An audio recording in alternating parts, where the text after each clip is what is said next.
I'm Jake Sanderson. I'm Tim Stützle, and you're listening to the Locked On Senators podcast. You're Locked On Senators, your daily podcast on the Ottawa Senators. Part of the Locked On Podcast Network, your team every day. You are listening to the Postcast, presented by the Locked On Senators podcast, and of course, our friends over at the Glebe Central Pub. Make sure to check out the Glebe Central Pub at 779 Bank Street. Let them know that Locked On Senators sent you. And there's a home game on Thursday, which means the Send Shuttle is running $17 round trip. Get your tickets at glebecentralpub.com.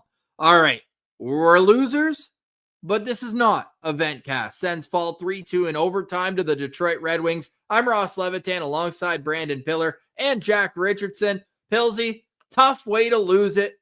Power play goal in overtime. Patrick Kane, of all people. How'd you see this one? It was a playoff style down the stretch. Yeah, well, Ross, we talked about a bunch of the components in this game in today's episode. We wanted the Sens to be physical. They dominated the Red Wings in the hit department. You warned about the Red Wings power play. That proved to be the case. And I tried to tell everybody old Patrick Kane still got it. And he showed it with Showtime Patty Kane in overtime. But, Ross, we do have to give credit as a hashtag goalie friendly show. This team does not even get a point without Anton Forsberg tonight. I thought he was solid, including making some amazing saves, especially that 10-bell save he had on Marco Kasper on the 2-on-1 with Larkin in the third. Incredible. So I'd like to be more upset about this, Ross. This is one of those games where I'm more upset about the result than I am about the process the team had tonight. Jack, is it strange that I was more nervous in the final 10 minutes of regulation than I was in overtime? You know what I mean? Like, they needed a point. They're 4-4-1, and we'll talk big picture about the road trip later on and in tomorrow's episode. But I felt like you needed to bank the point, and Ottawa's also a good overtime team, so you take your chances. But thank goodness they got at least one, eh? I'm with you there. I was comfortable in overtime, but yeah, down the stretch, I just had some flashbacks. I felt like it was going to be the reverse of what happened the last time these two teams played, where Ottawa stole a regulation win in the last minute. But that point was big, especially given what happened around the league in the Eastern Conference tonight, especially every game it felt like went to overtime. But getting that point was big. I think especially Sens didn't play their best in the third. They kind of, as soon as the Detroit got that goal, I found that that's when they started to take over the game, and it continued in overtime a little bit. But Pillsy, I'm also with you. I'd like to be a bit more upset about that, but you're right. It's just about the result, which again, the further you go into this season, results are going to matter that much more. So I think the closer we get to the crunch time, to the deadline, to the playoffs, to everything, it's going to matter that much more. And so a lot of time off for the Ottawa Senators, even though it's been a weird road trip and a long, franchise-long 9 games away from the CTC. Can't wait for them to be back there on Thursday. But all in all, I think it's a bit more reflective. We were against St. Louis as well, even though that was a really bad game. At least we got some kind of effort out of the Sens tonight. Yeah, and they had to step up for this game. I mean, everybody knew the stakes going into this game. Huge points on the line. Both teams would have rather won it in regulation, but both teams are happy to get at least 1 point. And then, unfortunately, it's a costly penalty by Jake Sanderson that puts the Red Wings on the power play where they had so much success, and they end up ending this game. But yeah, this is the end of a 9-game road trip, Sens fans. And the Sens fans, the CTC, the Glebe Central Pub, everybody's happy that we can be back in our home rink. And it's nice to have an opponent like the Buffalo Sabres that are going to be welcomed there, because this has been a tough road trip where they finished 4-4-1. Before we break down each of the goals and everything that happened throughout this game, here's the final stat card. It's 33-33, the shots on goal. Ottawa goes 1 for 2 on the power play. Detroit goes 2 for 3, although Ottawa did score their other goal 5 seconds after their first power play expired. Detroit wins 55% of the faceoffs. Detroit with 18 blocks to Ottawa's 15. Sends out hit the Red Wings 28-18. And in expected goals at 5-on-5, the Wings had 53.3% of them. Ottawa was on their heels once a captain got a penalty, and I don't really want to get into the penalty early on. It is in the rule book that if you rip an opponent's helmet off, you sit for 2 minutes or less. And it's just the inconsistency that it happened in a scrum a shift earlier. I've never seen the penalty called, but whatever. It is what it is. We don't talk about the refs on this show. What I do want to talk about a little bit more is the way that Ottawa was pressuring in the offensive zone. We talked a lot about the line combos, Pillsy, going into today's game. How did you feel they looked in 1, 2, 3? And I even thought the fourth line gave them a few extra good shifts. Jan Yannick comes in for Cole Reinhardt there. Yeah, I thought the lines looked good, Ross. And I thought Josh Norris had a good night. We were hoping he would have a good night. Tim Stützle finally decided to put some pucks on net. Brady Tkachuk, after his penalties, I thought Brady was going to, or Timmy was going to score on that slot opportunity in the third period. Well, and the worst part was, Ross, when you saw the replay of it, he tried to go for the tight opening on the glove side. The blocker side was so much more open. If he would have been able to see that and target that, I think he would have ripped one home. But nice to see Timmy at least having confidence to shoot that puck again. How about, speaking of shooting pucks, trying to pick corners, Shane Pinto had a 2-on-1 with Thomas Chabot. And instead of passing, he tried to shoot. And initially, I'm like, oh, man, that's a tap in for a guy who's been red hot. And Thomas Chabot, if you include the goal that was taken away with an offside, he had a beautiful shot that went in tonight. But, like, there was a lot of room, high glove on Cam Talbot there. He just missed it. I think if that one goes in, it's crazy how much of a different conversation we're having, but there was room there, man. And it's kind of wild how much the game changed, I think, when Talbot went in for Lyon at the beginning of the second period there, because look, after the first period, I was happy with the way the Sens played overall. Again, not a great penalty call on Tkachuk, even though it is a penalty. We're not going to go back there, but the Red Wings power play is so good that calls like that matter so much, you know? And obviously in overtime that happens with a power play goal. But yeah, I thought Pinto, I think, had a great night again. I like that line a lot, man. I like that they're able to get down there and grind. Ridley Gregg maybe didn't touch the puck as much. It didn't seem like it. You know, the announcer's probably not saying his name as much, but I think he was in and around it. He was screening on Kachuk's goal or on Chabot's goal, I think. But yeah, like I like what you said there, Pillsy. The lines look pretty good to me. Like I think Norris and Gaudette and Cousins were really surprising for me. Nick Cousins has been very impressive to me, and I think you know, because this is a fine cast. We're not venting or vibing. It's kind of right in between. Nick Cousins has been very consistent lately, and I think he's had new line mates. It feels like every single night since Amadio's injury, but he just eats pucks on the wall and just keeps the play alive every time he touches the puck. I think that this is a happy to be coming home cast after all these road games, man. Yes. I know, like we've been talking about for 3 weeks, but they've been on the road. Like their last home game, it feels like it was a year and a half ago when they took on the Pittsburgh Penguins. Literally the Tristan Jarry game where he said, "You can't just stand here. We got to get out of the game." Like, doesn't that feel like forever ago? I can't imagine being one of these players. I know they've gotten to come home every once in a while, 3 times to be exact, if you include the Christmas break, but just a complete discombobulation of the classic NHL schedule. So anyways, that's neither here nor there. Senators get a point tonight, and the goal scoring started on the wrong side of things. And this is a record that it's never going to be above 500, but the Senators are now 4-14-3 when they allow the first goal of the game, but they did battle back tonight. The opening goal was scored by none other than Dylan Larkin on a power play. The assists go to Alex DeBrincat and Lucas Raymond. Actually, before I rattle off all of them, I want to talk about this goal again because, like, boys, how much are we just going to stick with this diamond formation on the PK? They give up so much time and space down low. Wouldn't you rather that, because there's going to be space somewhere in the offensive zone, wouldn't you prefer it to be at the top of the umbrella than down low? Because guys are just having all day to make plays. Jack, what are you seeing on the PK? Nothing drives me crazier than a team that has a good power play like the Sens do and also has a bad penalty kill, because how do you not figure out the other side of the puck? They run the bumper play a lot and they abuse it when it's there with Tkachuk in the middle, Norris in the middle, whoever it is. They get exposed by it all the time. I think, you know, I don't know what the solution is. Maybe it's personnel. I think that lately, since they had that really tough stretch, I mean, it feels like forever ago, but earlier in the road trip, I think their penalty kill wasn't great. They figured it out a little bit by switching some of the personnel.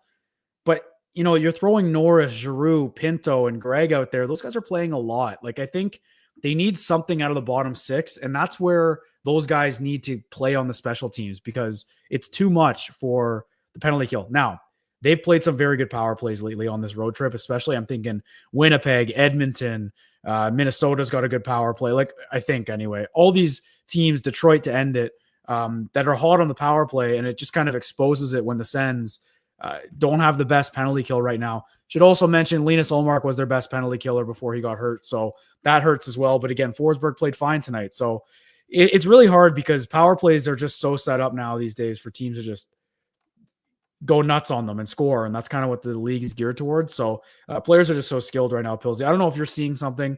I'd like the defense to do something different. I think the forwards in the zone are fine. That diamond doesn't work, though. Jensen and Shabbat were on the same side of the ice. It's not going to work.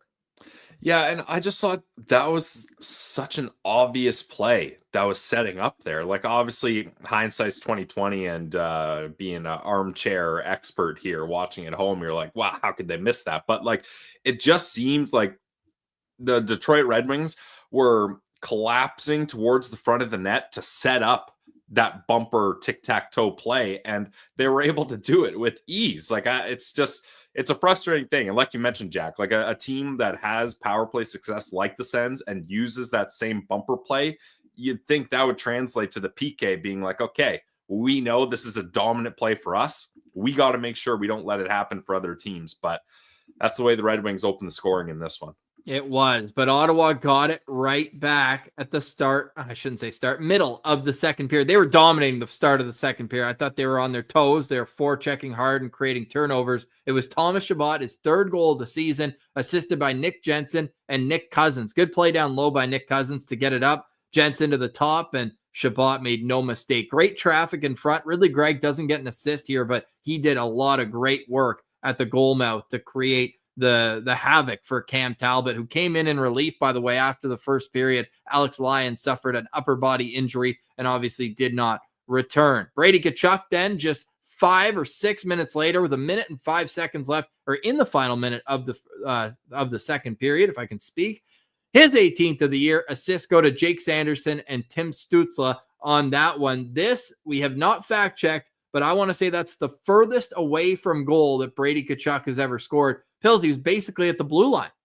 Well, our good friend Mike Kelly got the fact for you, Ross. Brady Tkachuk's, did he? Yeah, he scored an empty net from farther out, but on a goalie, I'm sure that is okay. Mike, you cheeky Mike, cheeky. Hey, you asked him. He gave you the facts. You can't blame him there. I didn't even see it.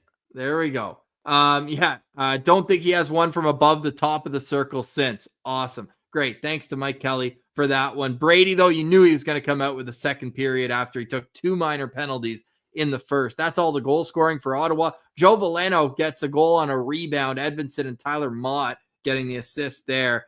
What'd you see on that game-tying goal, Jack? I don't want to... It's just rebound control, if anything, right? But you're not going to blame Forsberg for it. It's just a weird play. Like, yeah. If your goalie kicks one into the slot, you'd want someone to get that puck out. That's fourth line, third pairing out there on the road. Typically I feel like you want to avoid having both of those out there together, even though ideally in an ideal world, you're not worried about having that problem. But I felt like every time that those 5 guys were on the ice, it was in their own end. Tonight with 2 guys who've just gotten called up in Matt and Paolo and Unique. So it was tough. But again, like this just one, it's a bounce. To me, that was a bounce. I think there were 2 in the second period before the Sens ended up scoring their first that just squeaked by Cam Talbot and didn't go in. And then this one kind of felt the same. It just goes right over Forsberg's blocker. He can't grab it. So if anything, you're blaming that. But to me, the problem for that goal is what happened after it. I feel like the Sens didn't really push that much and just went into kind of lockdown mode. And the Red Wings kind of just got their mojo back and the top guys started to buzz. So that was my only problem. I don't know if you guys saw the same thing on that goal. The only thing I'll add to that, sorry, Pilsy, is Clevin didn't really box out Veleno that well. Yeah, I mean, but it was a tough one because it's not like Veleno got a lot on that, right? Yeah. Like, it's not like he fired it in. He just kind of whacked it in. So, obviously, you'd love a better box out there, but I don't have a lot of blame to go around on that one. I think the big turning point there was the fans at Little Caesars Arena after that goal, that building erupted, and it felt like the Red Wings kind of were feeding off that, because I was really hoping the Sens could just shut it down and park the bus and just chip and chase hockey and keep this a 2-1 game right to the buzzer. But that goal got that crowd back into it big time. It seemed like, for me. Maybe if we have Sens fans in the chat that were at the game, tell us differently, but that's how it felt watching on TV. Well, we will have a boots on the ground report coming up in just a minute. We've got our Sens Central standouts. We'll break down the game-winning goal as well and discuss a 4-4-1 road trip. And now the Sens come home. They'll take on the Buffalo Sabres on Thursday. Today's episode, as always, the Postcast brought to you by the Glebe Central Pub. Make sure to check out our pub in the heart of the Glebe and let them know that Locked On Senators sent you. On Sens game days, you'll get 10% off your order. And also make sure to go online, GlebeCentralPub.com, and get your tickets for the Senators Shuttle. They've got lots of great games available for the month of January, including Thursday's game against Buffalo. They've also got availability for Thursday, January 16th against Washington, January 18th against Boston. That's going to be a huge game. And all roads lead to Saturday? Yeah, better be. Saturday night, January 25th, Senators, Maple Leafs. All of the Glebe Central Pub shuttles are just $17 round trip. You leave an hour and 15 minutes before the game, and then they bring you right back to the pub at 779 Bank Street right after, from the same spot they drop you off. Super easy to navigate. Be among Sens fans. If you're coming in from out of town, it is the way to get to and from the CTC. They've also got great food, awesome drinks, live music every Saturday night. Go check them out. It's the Glebe Central Pub. This episode is also brought to you by our friends over at FanDuel. You guys know the NFL playoffs are coming up. I've seen people in the chat talking about the NFL playoffs. It's big. And right now, new customers can bet $5 and get $200 in bonus bucks guaranteed. That's $200 in bonus bets, whether you win or lose. The FanDuel app gives you everything you need for live bets, same game parlays, and so much more. And guys, while I'm doing this ad read, don't run to FanDuel.com before they take this down. I don't do this very often, Ross. I am giving a guaranteed bet win. I'm not kidding around. With an asterisk. No asterisks. Nope. Guaranteed, Ross. It's literally called the no-brainer boost. FanDuel did this at the start of the season. Here's the bet. And if you guys think I'm lying, go to FanDuel right now and check it. Bills to complete 1+ pass.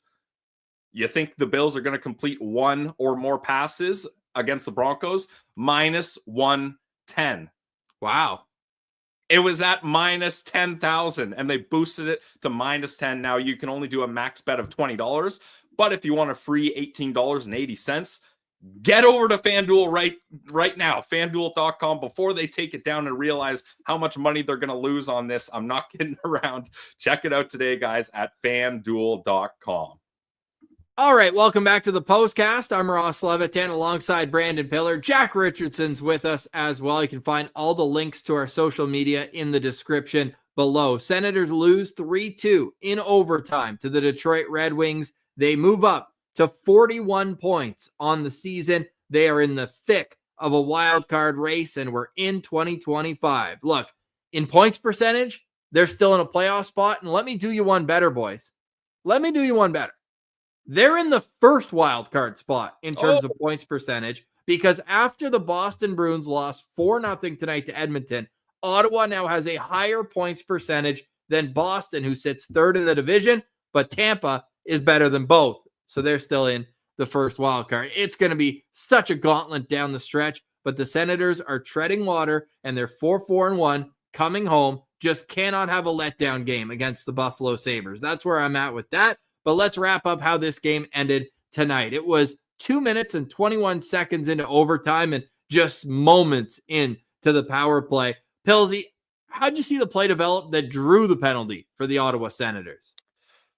I mean, it was tough for us because Moritz Seider, he gets a couple steps on Sanderson, and he's able to kind of, I don't think Sanderson was expecting him to cut wide with as much kind of power and speed. And I think Sanderson kind of felt he had enough space. If he cuts wide around me, he's going to cut back towards the net and he's going to have a grade A scoring chance. I got to at least try to slow him down. He ends up hooking him and taking him down. Clear penalty. You can't complain about that as much as Sens fans want to. And as soon as that penalty was called and the Wings went on the power play, that's where I just kind of the air in my balloon deflated completely. And then Patrick Kane winds up for a wrister, doesn't get it. The Wings win the draw. He gets another opportunity. He's got the green light. He's shooting that. And Showtime, Patty Kane, he gets it done just like he's done hundreds of times in his career. And we talked this morning, my lookout player, yours, right? Or whose was it? It was yours. Yeah. Oh, yeah. I was looking out for him. Yeah. He dummies the Ottawa Senators. Let's head to Motor City where we bring on our guy, Rav. What's up, Rav? Great to see you, man. Boys, I was rehearsing the danger flutes. Hey, I was going to do an a cappella. I was that close in the third period. I listened to the tune again to get ready, and just like that, it was gone. Was it your first time at Little Caesars Arena? If so, or if not, what was the atmosphere in there tonight? First time at Little Caesars. I'd been to Joe Louis a few times. First time at Little Caesars, beautiful arena. So like the whole time I was there, I was thinking about our future downtown rink and how we're even going to take it to the next level. Sens fans, I saw Dr. Bob there, but it was sparse. So like I was surrounded by Red Wings, and of course when that OT goal went in, I was hearing it, but I took it with pride. How loud did that building get, Rav, after the Wings tied it up? I was mentioning earlier on the podcast, it seemed like the building was kind of a little sleepy. Then they tied up 2-2, and on TV, it sounded like that place erupted.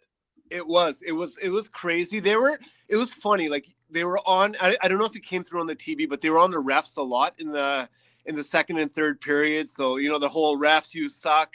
That was coming up in terms of like they thought everything we did was a penalty, typical hometown crowd. But a loud crowd when it had to be. They're not fans of Chucky, obviously. So anything Chucky does, they're on him as well. But it was a good crowd. I had to tip my cap to them, and they're feeling like us. They know every point's important. They know every point's critical. So I was talking to some of the guys, some of the Red Wings fans near me, and they were like, we're on your tail type thing. So, yeah.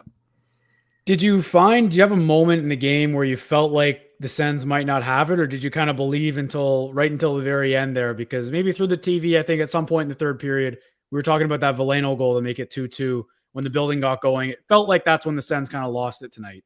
You know what? Like Jack, it's a good question. Ross and I were kind of texting back and forth earlier today. Like my comment to Ross, and I have to apologize to Forsey. Like I didn't really have a lot of faith in him coming in. The second I saw that he was calm and settled in the nets, I was like, this is our game. Like this is, what did he finish? He finished with a 9-10 or a 909 today. Like if Forsey's giving you a 9-10, that's a point that's gotten away, like in my books. So like I'm kind of like, it's like a toddler now. Like we're not like that young team anymore. And I'm like, I feel like we have so much potential. Just letting these little points get away from us on nights that we should be capitalizing. No offense to the Red Wings fans that are maybe in this chat here, but we're at a different level. We should be playing way above them. And I feel like, to answer your question precisely, Jack, I felt like we had this in the bag. It was close, but we had it in the bag, and Forsey was on. What was your reaction when you saw Cam Talbot come out for the second period? Yeah, immediately. Like when you're in the arena, you don't know what happened. I didn't see anything in the first, so I went on Twitter. I was trying to figure out, what was going on. I thought he was going to come in cold, and that we could take advantage of him was what I was thinking. Well, the first two shots, Brady's first one squeaked through, trickled, just rolled past the post, and then moments later, a Stapchuk coming down the wing ripped one on him, and it trickled through and just went wide as well. So the Sens were definitely aware that this is an older goalie that's coming in cold that was not expecting to. So they were trying to take advantage. Rav, we'll get you out on this one. Who was your Sens Central standout for tonight's game? I've got one. Maybe I'll give you two. Pillsy. So I feel like, and we've said this is nothing original. Like Shane Pinto, he's on it. Like his numbers are not equating to the eye test. When I see him on the ice, he's just doing everything. Like he's hustling, he's working hard. So Shane to me was a standout in that didn't show up on the score sheet, but was heavy all night. Matt and Paolo off the board pick, super calm, super settled down, knows his role, knows what he can do, which is really, really important for a young player, super rangy. So I was really impressed with him. Like, I feel like he has a place on this team if, with injury, and I thought he acquitted himself very well. Great points, Rav. Will you be back in Detroit? When's the next time you're going to get to see the Sens? Let's go. Like, this maybe this could be a playoff series, right? So let's all head down potentially. What jersey are you rocking tonight? It's Dag Dangle, right? This is the one true Dag autographed jersey. So I'll have to always represent Dag. I love it, man. We always appreciate you. Great smile, great vibes, and we'll talk to you soon. Get home safe tomorrow, and we'll do this again down the road, brother. All right, there he goes. It's our guy, Rav, frozen at the perfect time. Look at that smile. Rav, we appreciate the hell out of you, man. Little Caesar Arena serving up frozen pizza Wi-Fi. Yeah, Rav's such a beauty, man. Great to get him on. Great to get his perspective on the game. I love doing these boots on the ground reports. And hey, it couldn't have frozen at a better time. He was loud and clear the whole time he joined us. Make sure you're following Rav on Twitter at @RavOnSens. I don't know how many people rock a signed Alexandre Dag jersey the way he does, but Only I love one him for person. it, man. There's no I one love else. him for it. Yeah, it's awesome. He's a beauty. Yeah, Central citizen. So the Ottawa Senators lose 3-2 in Motor City, but they do stay just a point ahead of the Detroit Red Wings. Now, I feel like the caveat has to be made all over the place. Games in hand on everybody except for the Tampa Bay Lightning in the entire Eastern Conference. Multiple games in hand on Pittsburgh and Columbus, the only two teams ahead of Ottawa out in the playoffs or above them. I don't know how to say this because Tampa's up there, but they don't have games in hand. Two of the three teams ahead of them in the wild card race have multiple games more played than the Ottawa Senators. All right, on the other side, we will get to our Sen Central standouts in tonight's game. But first, Pilsy's got a word from our friends at Rocket Money. Yes, Rocket Money is going to help you find subscriptions you forgot about or you're even paying for twice. Look, I know it's happened to me, probably happened to Ross, probably happened to Jack. It happens. You forget to cancel it, but don't worry. Rocket Money makes it easy to track it all down. It's like having a personal assistant for your finances. Rocket Money is a personal finance app that helps you find and cancel unwanted subscriptions, monitors your spendings, and helps you lower your bills so you can grow your savings. Brings everything together in one easy place. Rocket Money has over 5 million users and has saved a total of $500 million in canceled subscriptions, saving members up to $740 a year when using all of the app's premium features. I love the subscription tracker. I've used it to cancel services I wasn't using anymore, and it's helped me save a couple of bucks. Cancel your unwanted subscription and complete your financial goals faster with Rocket Money. Go to rocketmoney.com/lockedon today. That's rocketmoney.com/lockedon. One more time, guys, rocketmoney.com/lockedon.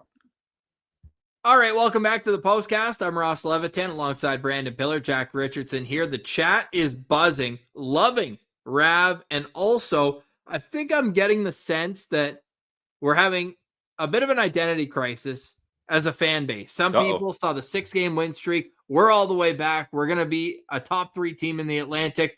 Others are saying, wow, phew, we got through that road trip at 500. Let's get home, regroup, and recover. Pilsy, where do you stand on the spectrum from, oh my goodness, they've lost now what, 6? No, it's 5 of 6 now that they've lost.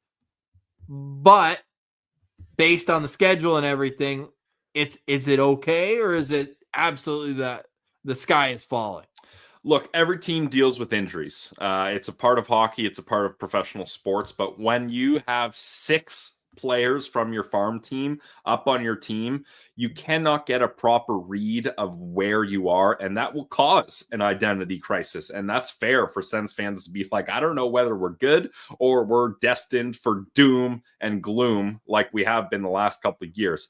Obviously, Allmark is the is the X factor player. With him, this team, I believe, can do anything and beat any team. Without him, every night feels like a rocky roller coaster ride, and it's tough. But hopefully you're getting a little bit healthier as time goes on here. Michael Amadio skating. Hopefully he can come back soon. David Perron skating. Hopefully he's back soon. Timmy seems like he's on the right side of the flu here. And like our guy Rav was saying, Martin Paolo actually has been a nice surprise, and he's been able to look like he's pretty consistent third pair defenseman, especially with the chemistry he already has with Tyler Clevin from playing in Belleville a bunch together. So I think, Ross, right now we're in survival mode.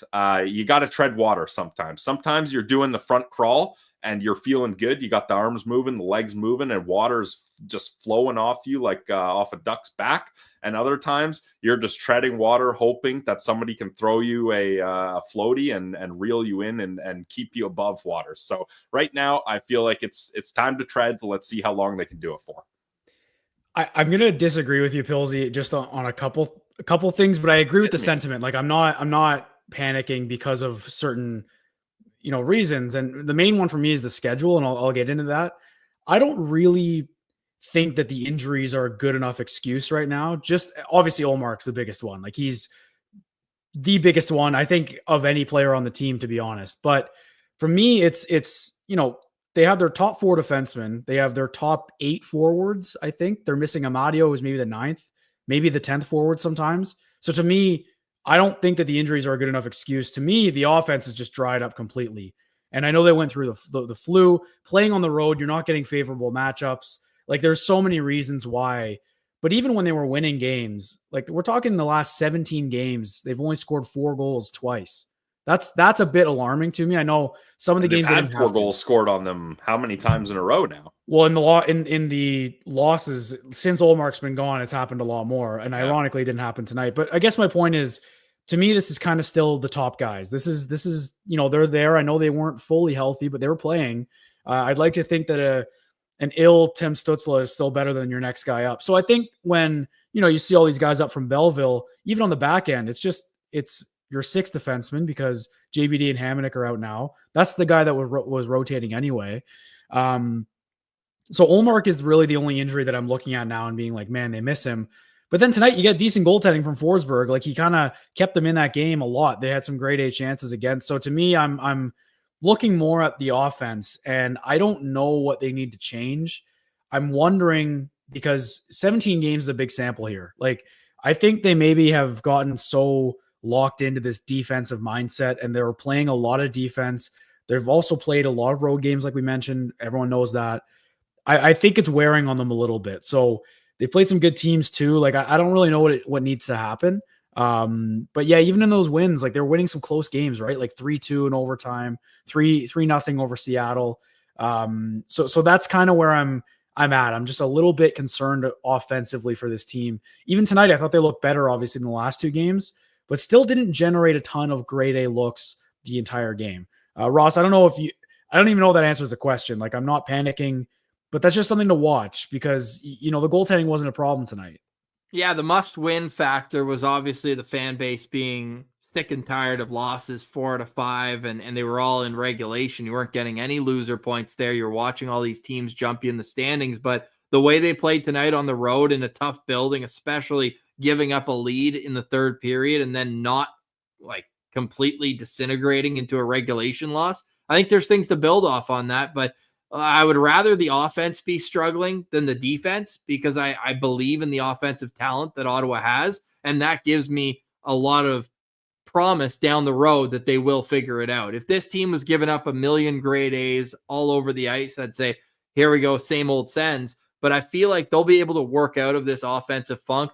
Drake's got no goals in like 6 games or something like that. They pulled up the graphic tonight, and obviously Brady gets 1 and Shabbat the other. So 2 of the key core guys that we said needed to produce for Ottawa to be in this game, they did. So there was a lot to like. They just were a little bit short again tonight. And I think they're a little bit short on slot opportunities as well. We talked about the Timmy one right down Main Street. I thought Jensen had a good opportunity or 2. He was flying out there. Certainly looked a lot better than he did against St. Louis. So, I mean, Pelsey, maybe you can build on that or disagree with me that you would rather, if an area of this team was struggling right now, I'd prefer it to be the offense. Yeah, I think that's a fair point. And especially because, Ross, I view defense as a much more coachable aspect of the game than offense, right? And if the defense is holding up, even with a different cast coming in, like Hamnick out, Zub in, JBD out, Martin Paolo in, like it shows that the coaching is strong and people are buying into the message, or at least I believe so. So I think that's good that they're not kind of imploding and getting blown out in games here, except when goaltending really lets them down, like in St. Louis. But I believe that Timmy is going to get back to form. I believe Batherson's going to get back to form here. I think Brady's been fairly consistent here. And the reason that the bottom six hasn't been able to have any offense is you're missing those depth role players that were supposed to come in and help boost that bottom six. So hopefully that can help as well. And I think too, Jack made a good point about the scheduling. Like it's huge to not be on such a long road trip anymore, to get some Eastern Conference teams that are more on your level rather than those top tier Western Conference teams, especially in their home barns. So I think hopefully, Ross, to use a cliche term, let's say it's always darkest before the dawn. Like it should turn here and things should get at least, I don't want to say easier because it's the NHL. It's never easy. Even when you think you've got a easy matchup, like coming up against the Buffalo Sabres, you lose 5-1. Yeah, it happens. Exactly. So, but I do think the path is much more, it's smoother for them. How about I put it that way? I like that. So if you had told a Sens fan before this road trip, they would go 4-4-1, Jack, what would have been your response? Start the car. Let's get out of here. If that's what it was going to be. I mean, obviously you look at how it happened. They were hot to start it. They rode that win streak into the into the road trip, but you can't not be disappointed. Like, I don't know. I'm not that disappointed in that Pilsy. I mean, I was always going to look at this after this Detroit game and look, I think maybe even I'd bookend it after the St. Louis one, but then when Detroit fired their coach on Boxing Day, and they're on that new coach bump right now. So again, I think that we got to remember that. Sens fans need to remember that they're hot. They've won 5 in a row now. They got that new coach bump. So this was a hard road trip, just really tough games all around. And they came out at 500. So you can't really be upset with that. They've always been a better team on home ice. Most teams are. That's how I'm looking at it, Pilsy. And especially TSN showed that graphic of the Sens in the past on long road trips, and they all started with a 1 in the win column, and then the rest were all losses. So the fact that you go 4-4-1, sure, you'd love to be 5-4-1. You had the opportunity here, but I think as Sens fans, having that record and looking at yourself in the wild card race and still feeling like there's still an opportunity to grab your place back in that second wild card space is still comforting. And you hope that with some home games, some players coming back from injury, you can get back to where you were when Sens fans were feeling hot during that win streak. Can you guys believe this was the first game against a divisional team since the last game against the Detroit Red Wings? Like that's a span of 13 games against Metro or Western Conference teams. Like, give me more of these divisional games. That was fun. That got the heart rate up. That was a really good game. I don't like the ending. That's all it comes down to. It's just one shot, one penalty, and then one shot. And it's unfortunate that you give a divisional opponent 2 points, but if you take one. And what makes me feel a little bit better about this, boys, is Ottawa stole that 1 point from Detroit in Ottawa, where Josh Norris scored in the final minute to give them a big donut. So you get a point in their building and they don't get any in yours. There's 2 more games between Ottawa and Detroit. So, hey, let's wash our hands with this, take the point, start the car, and get back home. Jack, any final thoughts on this 3-2 OT loss? I just get home. Let's just get back to the CTC, man. Love that building. They got to get back in there. And I know that they don't even have a home stand. It's at home on the road for a bit, but this road trip, just think ahead to April. 11 of their last 12 games are at the CTC. Just keep treading water in this crazy wild card race. Until then, it's going to be a long 2 months of maybe back and forth, and maybe they get hot again. Just got to avoid long streaks. So Thursday is important. Get back on the winning track. I can't wait to hear the fans in that game on Thursday night. Oh, and even just the TV angle, everything's just so nice. And the jerseys, the black jerseys, like it's just going to be great. We get to hear the Hell's Bells at the beginning. Like it's been a long time, man. We get at least the trumpet. We get the trumpet for Danger Flutes. We're saving Danger Flutes for the postcast. The Sens don't get to take it this season. It's for the postcast only. That's I still can't believe Danger Flutes isn't back full time. That is the most iconic jingle of all time. Now you made me mad, Jack. Now, hey, play on the road the rest of the year. All right, boys. Pillsy, any final thoughts from you, sir? Final thoughts for me is people in the Ottawa area, let's show that we're excited that this team is back in Ottawa. Get your tickets on game time. Get your tickets to the Glebe Central Pub shuttle. Make sure you're there. It's a game up against the Buffalo Sabres. Ross mentioned it. This team has shown up against division rivals. Obviously, the first game against Buffalo, not what you want, but that was in Buffalo. So now they're back in Ottawa. Let's pack the CTC and get it rocking here, because we all need this home game to go well and get a bit of a boost here. Senators are now 5-2-1 against the 5-2-1, yes, against the Atlantic Division this season, and are now 2-0-1 against their former goalies, which was a very bad stat years and years and years of building, but they beat Joey Decord. They beat Philip Gustafson. They get an OT loss against Cam Talbot tonight. 3-2 the final score. Thomas Chabot and Brady Tkachuk are your goal scorers for the Ottawa Senators. They fall 3-2 to the Detroit Red Wings. Quickly, boys, we didn't snap around our Sen Central standouts from the Glebe Central Pub. Oh, yeah, true. Can't forget about that. I mean, Rav took half the team, but Pillsy, you got anybody else? Well, look, we're a hashtag goalie-friendly show. I said on today's episode I have no confidence in Anton Forsberg. So for him to have a game like this, where not only was he good, but in my opinion, he's the biggest reason why this team got to overtime, and he made some huge saves. I got to say Anton Forsberg is my Sen Central standout presented by the Glebe Central Pub. Jack, how about you? And buddy, how about that? We talked about the 10 bell save, 15 bell, 20 bell save on Marco Kasper, but he made another one on Dylan Larkin in overtime that was pretty big too. I think, I mean, just to touch on Forsberg too, like he does deserve some flowers. Like I don't think the save percentage really reflects how good he was tonight. He just had some that you've seen go in on him this season. So hopefully he can build on that. I think that's the only positive overall from this game you can take other than standings points, that hopefully Forsberg can build on this. I think it's his only game above a 900 save percentage other than his 2 shutouts this season. I could be off on that, which is crazy, but only looking forward. Only look at one other one. Yeah, the not New a lot. Jersey loss. Not a lot. So, that's a good game for Anton Forsberg. I'm going to go with Thomas Chabot, man. I think I stole one from you there, but honestly, I like the blue line in general tonight. Just that top 4 defense looked really good. And I think, I could have gone with Zub as well, who I thought was great. Not to steal another one from you, Ross, but I think Thomas Chabot is starting to look like the old Thomas Chabot game by game. I kind of underestimated how much a new coach would impact him, and he's just been stellar. Like I feel like he just gets better and better every game. I'm wondering if they switch him and Sanderson on that top power play unit. I honestly don't even want them to though, because he's playing so well where he is right now. That goal was great. Can't say enough things about Thomas Chabot. I think Nick Jensen's gotten most of the love so far from that pairing because he's new and he has stabilized it. But Chabot just looks like a new player this season.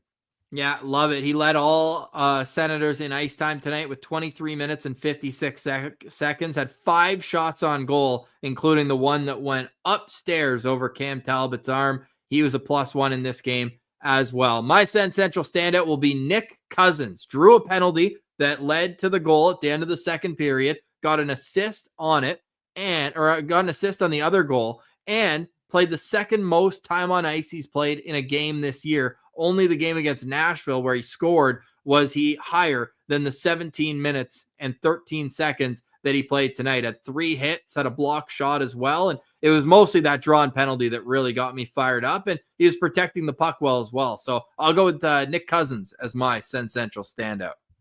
Nice. Yeah, he's been good lately. Yeah, he really is. And it's great to compound that depth through and through. So, all right, let's go to tomorrow's episode of Locked On Senators. Do we have a Sen Central citizen? Maybe. Do we have great takes? Probably not.